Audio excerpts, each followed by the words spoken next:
Inilah Injil suci menurut Lukas. Sekali peristiwa, Yesus mengatakan perumpamaan ini kepada beberapa orang yang menganggap dirinya benar dan memandang rendah semua orang lain. Ada dua orang pergi ke bait Allah untuk berdoa. Yang satu adalah orang Farisi dan yang lain pemungut cukai. Orang Farisi itu berdiri dan berdoa dalam hatinya begini, "Ya Allah, aku mengucap syukur kepadamu karena aku tidak sama seperti semua orang lain. Aku bukan perampok, bukan orang lalim, bukan pesinah, dan bukan juga seperti pemungut cukai ini. Aku berpuasa 2 kali seminggu. Aku memberikan 1/10 dari segala penghasilanku." Tetapi pemungut cukai itu berdiri jauh-jauh, bahkan ia tidak berani menengadah ke langit, melainkan ia memukul diri dan berkata, "Ya Allah, kasihanilah aku orang berdosa ini." Aku berkata kepadamu, orang ini pulang ke rumahnya sebagai orang yang dibenarkan Allah, sedang orang lain itu tidak. Sebab barang siapa meninggikan diri akan direndahkan, dan barang siapa merendahkan diri akan ditinggikan. Demikianlah sabda Tuhan. Saudara-saudari yang terkasih, dalam Injil kali ini kita mendengar ada dua orang yang sedang berdoa, yaitu seorang Farisi dan seorang pemungut cukai. Orang Farisi termasuk orang terhormat, orang terpandang dan ahli agama, sedangkan si pemungut cukai sering dipandang sebagai orang berdosa karena dianggap kaki tangan penjajah Romawi. Kalau sekarang mereka ini adalah pegawai pajak yang menarik pajak dari rakyat. Si Farisi mengungkapkan semua perbuatan baik yang telah dilakukannya. Dia bangga dengan semua perbuatan baik yang telah dilakukannya, seolah-olah Tuhan berkenan dengan doanya itu. Sebaliknya, si pemungut cukai tidak punya sesuatu yang bisa dibanggakan. Si Farisi yakin bahwa hidupnya sempurna. Dia mau menyuap, dalam tanda petik menyuap Tuhan lewat doanya dengan harapan Tuhan semakin berkenan kepadanya. Seakan-akan Tuhan hanya mencintai mereka yang sempurna hidupnya. Untungnya Tuhan tidak bisa disuap. Dia adalah hakim yang tidak memihak. Sirak bab 35 ayat 12. Tuhan mau mencintai dan sudi mendengarkan doa semua orang, bahkan ia tidak memihak dalam perkara orang miskin, tetapi doa orang yang terjepit didengarkannya. Sirak bab 35 ayat 13. Saudara-saudari yang terkasih, apa yang salah dengan doa si Farisi? Apa yang menyebabkan doa si pemungut cukai dibenarkan Allah? Jawaban dari pertanyaan tersebut dapat kita baca dalam bacaan pertama, Sirak bab 35 ayat 12-14, ayat 16-18. Tuhan berkenan kepada siapapun yang dengan sebulat hati berbakti kepadanya. Deretan perbuatan baik si Farisi membuatnya yakin bahwa Tuhan ada di pihaknya. Dengan keyakinan tersebut, dia lantas menjadi sombong dan memandang rendah orang lain. Padahal seorang pendoa sejati mesti semakin rendah hati. Suapnya berupa perbuatan baiknya menuntut balasan dari Tuhan. Sebaliknya, si pemungut cukai sadar bahwa pekerjaan yang dilakukannya adalah kotor dan dosa. Dia pantas dihakimi dan dipersalahkan oleh Tuhan. Namun dalam doanya, dia memohon dengan penuh iman, "Ya Allah, kasihanilah aku orang berdosa ini." Jeritan doa si pemungut cukai itu telah menembus awan dan Tuhan sudi mendengarkannya. Saudara-saudari yang terkasih, apa yang bisa kita refleksikan dari perikop Injil hari ini? Sebagai orang Kristiani, doa mesti menjadi bagian dalam hidup kita. Doa-doa yang kita panjatkan kepada Tuhan hendaknya bukan merupakan bentuk suap kita kepada Tuhan, supaya Tuhan senantiasa memberkati kita. Tuhan tidak bisa disuap dengan doa-doa kita. Tuhan menanti doa-doa yang berasal dari kedalaman hati kita sebagai ungkapan iman dan cinta kepadanya. Karena itu dia tidak pernah memalingkan telinganya dan doa-doa kita. Bahkan ketika kita sedang dalam kesusahan, seperti kata Daud, "Hati yang patah dan remuk tidak kau pandang hina, ya Allah." Mazmur 51 ayat 19. Doa-doa yang kita panjatkan hendaknya membuat kita menjadi melek, terbuka mata terhadap segala kelemahan kita. Karena itu buah dari doa yang tulus adalah kerendahan hati.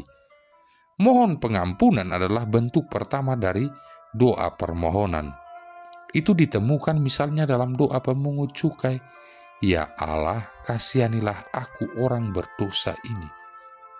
Doa mohon pengampunan merupakan prasyarat untuk doa yang baik dan jujur. Ingat doa Bapa kami, ampunilah kesalahan kami. Kerendahan hati yang penuh kepercayaan akan menempatkan kembali kita dalam terang persekutuan dengan Bapa dan Putranya Yesus Kristus, dan dengan demikian dalam persekutuan itu, apa saja yang kita minta, kita memperoleh darinya. 1 Yohanes bab 3 ayat 22. Doa mohon pengampunan juga harus mendahului perayaan Ekaristi dan doa pribadi. Lihat Katekismus Gereja Katolik nomor 2631. Saudara-saudari yang terkasih, saya mengajak kita merenungkan sebuah cerita yang bisa menjadi bahan refleksi dalam diri kita, agar selalu ingat bahwa manusia diciptakan sama. Tidak ada yang lebih pantas dan lebih baik jika hidup ini saling menghargai. Pernah hidup seorang yang sudah lanjut usia, kurus dan penyakitan. Matanya selalu berkedip dan kedua tangannya selalu gemetar. Setiap kali makan, ia membuat piring dan sendok bunyi tidak beraturan. Sering ia salah memasukkan makanan ke mulut dan hanya membuang-buang saja makanan di atas taplak meja atau jatuh ke lantai. Ia hidup dengan putra bungsunya yang sudah berkeluarga dengan 1 anak. Anak-anaknya yang lain berjumlah 4 orang menolak untuk mengambil dan memelihara ayah mereka yang sudah duda lebih dari 15 tahun itu. Istri dari putra bungsunya atau menantunya sangat tidak senang dengan kehadirannya di rumah tersebut, karena itu hanya menjadi beban bagi keluarga muda yang baru mereka bentuk. Lalu kata sang istri kepada sang suami, "Saya tidak tahan lagi dengan hidup seperti ini. Ia sangat mengganggu hak saya untuk memiliki hidup yang tentram dan bahagia." Maka jalan keluarnya ialah dia dan suaminya mengangkat orang tua itu pada kedua lengannya dan dengan hati-hatinya membawanya ke sudut dapur dengan cahaya yang remang-remang. Di sanalah mereka mendudukan dia pada belahan balok yang tidak ada sandarannya, lalu memberinya makan di dalam mangkuk yang terbuat dari tanah liat. Sejak saat itu ia selalu makan di sudut dapur, mengedipkan matanya ke meja makan dengan pandangan yang sedih. Pada suatu hari kedua tangannya menjadi gemetar, lebih daripada yang sudah-sudah. Akibatnya, mangkuk tempat makannya jatuh dan pecah berantakan. Melihat kejadian itu sang menantu berteriak, "Jika engkau seekor anjing, engkau harus makan dengan piring di lantai agar tidak memecahkan perabotan rumah tanggaku lagi. Maka esoknya dia membeli piring plastik yang ditaruh di lantai sebagai tempat makan bagi ayah mertuanya agar tidak memecahkan piring lagi. Pasangan suami istri ini memiliki seorang anak berusia 4 tahun yang sangat mereka sayangi. Anak itu sedang lucu-lucunya, nakal dan suka bicara. Pada suatu petang, ayah anak itu mendapatkan putranya sedang bermain sendirian dengan piring plastik yang terisi makanan dan berserakan, dan ia memanggil istrinya untuk ikut memperhatikan anak mereka. Ketika ditanya tentang apa yang sedang diperbuatnya, anak itu menjawab, "Adik sedang belajar, Papa," katanya, seperti ingin mendapatkan pengertian dari orang tua. Maka suami istri tersebut bertanya lagi, "Belajar apa, sayang?" Dan anak itu menjawab, "Adik harus belajar dari kakek agar kelak kalau papa dan mama sudah tua, adik tahu cara memberi makan papa dan mama dengan baik seperti yang papa mama lakukan sekarang terhadap kakek," katanya begitu polos. Suami istri itu berpandangan sebentar seperti tidak percaya, dikejutkan oleh kata-kata dari anak mereka. Mereka tidak bisa berkata apa-apa, lalu keduanya menangis dan menyesali perbuatan jahat mereka. Lalu mereka segera menuju ke sudut dapur dan memapah orang tua mereka berdiri di kedua lengannya, membawanya kembali ke meja makan.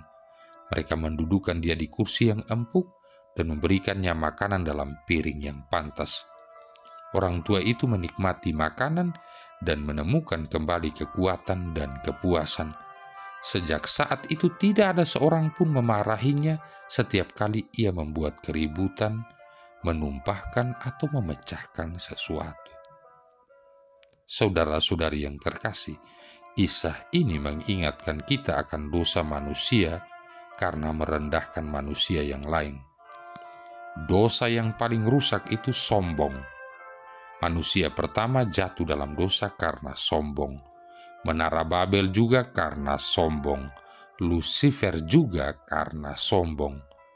Orang begitu mudah memperlakukan sesamanya dengan tidak pantas, bahkan menyamakannya dengan binatang, menjauhi orang lain karena dia miskin, memaki dan berkata tidak sopan kepada orang lain yang tidak seagama atau seiman, merendahkan orang-orang yang kurang berpendidikan, juga karena orang lain tampak sebagai orang sakit, lanjut usia, asing dan memiliki aneka perbedaan dari dirinya, sehingga manusia menjadi tidak pantas untuk memberikan kebaikan, rasa penuh kasih, hati yang pemaaf, keakraban atau dekat dengan mereka yang lebih rendah darinya. Saudara-saudari yang terkasih, kitab suci dan iman Kristiani tidak pernah mengajarkan sikap pilih kasih, favoritisme. Singkatnya, pilih kasih itu ialah membiarkan diri sendiri terlalu dipengaruhi oleh status sosial atau keistimewaan atau kekuasaan atau kekayaan atau kekurangan akan hal-hal lain. Jadi pilih kasih itu dapat terwujud dalam dua bentuk, memihak orang-orang kaya dan berkuasa atau merendahkan mereka yang lemah dan kecil. Semoga kita semakin bijak dan bisa menunjukkan sikap yang sesungguhnya, karena Tuhan menginginkan kita untuk melaksanakan sabdanya lewat tindakan yang nyata. Marilah berdoa. Allah Bapa yang Maha Mulia dan Maha Kuasa, Engkau memperhatikan semua orang. Mereka yang kesepian dan lemah selalu Kau bantu. Para perantau dan pendosa tak Kau lupakan. Kami mohon, berilah kami keberanian untuk mengakui bahwa kami ini orang-orang berdosa. Lindungilah kami terhadap kesombongan yang mau menguasai hati dan hidup kami, sehingga kami senantiasa rendah hati dan berkenan di hadapan-Mu. dengan pengantaran Yesus Kristus Putramu Tuhan kami, yang bersama dengan Dikau dalam persatuan Roh Kudus hidup dan berkuasa, satu Allah sepanjang segala masa. Tuhan memberkati kita sekalian, Bapa, Putra, dan Roh Kudus.